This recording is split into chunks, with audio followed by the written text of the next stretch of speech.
हम गुड़िया झा समस्त मिथिलावासी के प्रणाम।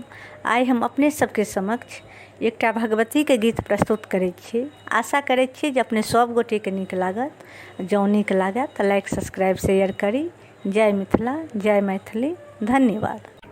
मैया बाजू ने कनी, मैया बाजू ने कनी, किया बिगड़ल छे पुत्र सपने, किया बिगड़ल छे पुत्र सपने, बाजू ने कनी, मैया बाजू ने कनी। जल चढ़ाएब, फूल चढ़ाएब, चढ़ाएब अक्षत चारि। जल चढ़ाएब, फूल चढ़ाएब, चढ़ाएब अक्षत चारि।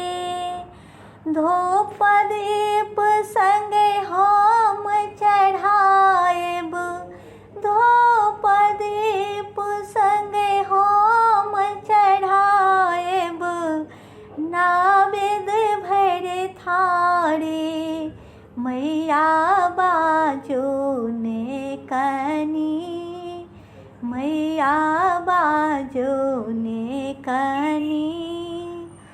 गाय गोबर सरोज निपब है, अपने सोचनवारे। गाय गोबर सरोज निपब है, अपने सोचनवारे। आचर आरत चढ़ा का मैया, आचर आरत चढ़ा का मैया, पातर देव भर थारी, मैया बाजू ने कनी, मैया बाजू ने कनी।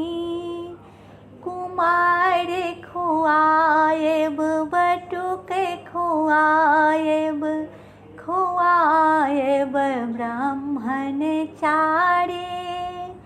कुमार खुआएब, बटुक खुआएब, खुआएब ब्राह्मण चारि।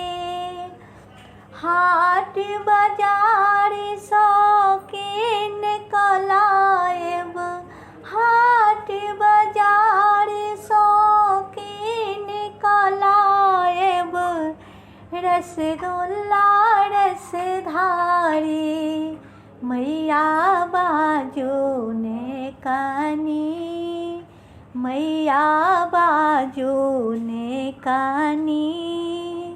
धन दौलत सब अही दुनिया के, किछु नहीं हमरा चाही।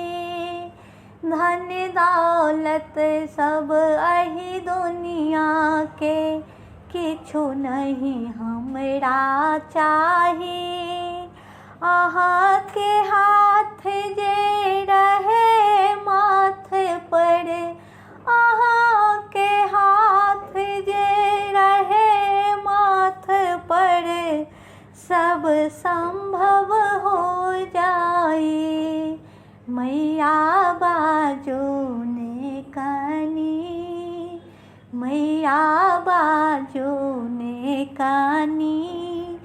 किया बिगड़ल छे पुत्र सपने, बाजू ने कनी, मैया बाजू ने कनी।